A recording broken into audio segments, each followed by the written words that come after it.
tengah ketidakpastian global yang berdampak pada distribusi energi seperti bahan bakar minyak atau BBM, pemerintah mengambil langkah untuk menekan konsumsi BBM, termasuk menetapkan skema bekerja dari rumah atau WFH selama sehari dalam sepekan, guna meminimalisir mobilitas masyarakat yang pergi bekerja menggunakan kendaraan berbahan bakar minyak. Kebijakan tersebut disambut baik oleh sejumlah pegawai swasta karena dinilai efektif untuk mendukung efisiensi energi. Tapi saya menyambut bagus kebijakan tersebut. Akan tetapi tentang penerapannya dengan karyawan swasta itu bisa disesuaikan lagi dengan kantornya menurut hemat saya pribadi. Karena jika memang kerjaannya on desk atau atas komputer, ketika si bos atau pimpinan memberikan arahan, kita bisa melakukan kerjanya secara tanggung jawab di rumah. Akan tapi jika memang kondisi kantor tersebut harus on-site atau segala macam, itu mungkin bisa disesuaikan lagi dengan kebijakan tersebut. Kalau menurut aku sih soal kebijakan ini oke-oke aja sih. Cuman kalau WFH kan tetap pasti ada listrik, wifi atau mungkin AC itu kan juga memakan energi ya. Jadi sebenarnya oke-nya tuh oke karena bisa menghemat BBM, tapi di satu sisi juga pasti ada energi lain yang terpakai juga sih Kak menurut aku gitu. Kebijakan WFH tertuang dalam Surat Edaran Menteri Ketenagakerjaan Nomor 6 Tahun 2026 tentang work from home dan program optimasi pemanfaatan energi di tempat kerja yang terbit pada 31 Maret 2026.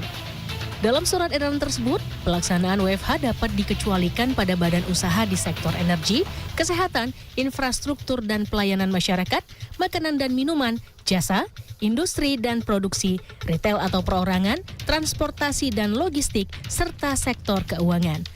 Skema WFH diberlakukan setiap Jumat dalam sepekan bagi aparatur sipil negara atau ASN.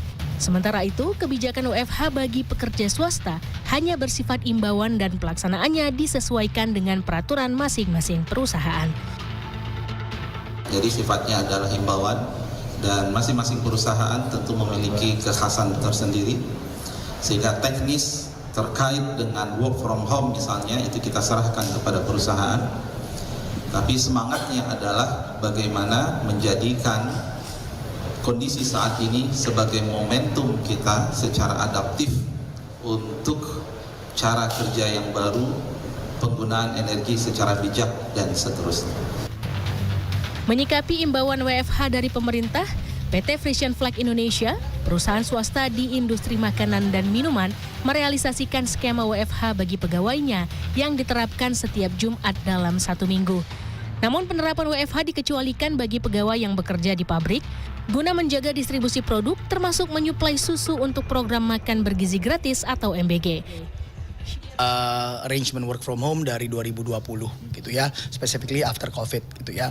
Sebelumnya kita arrangementnya itu bekerja di rumah itu 3 hari, bekerja di kantor 2 hari gitu ya. Tapi sepanjang waktu berjalan kita untuk meningkatkan produktivitas juga. Jadi kerja di office-nya itu 4 hari dan juga work from home-nya itu 1 hari yaitu di hari Jumat.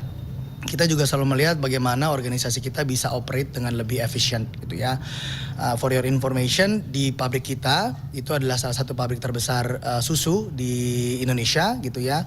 Kita memiliki biomass, solar panel dan juga wastewater treatment gitu ya, untuk juga kita bisa menghasilkan energi tidak hanya dari oil and gas gitu ya. Pemerintah mengharapkan kebijakan WFH menjadi momentum bagi perusahaan untuk mendukung langkah efisiensi energi dengan mengembangkan cara-cara kerja baru yang mendorong penggunaan energi secara bijak tanpa mengurangi produktivitas pekerjanya. Katarina Ivanka, Muhammad Wahyudi, Jakarta.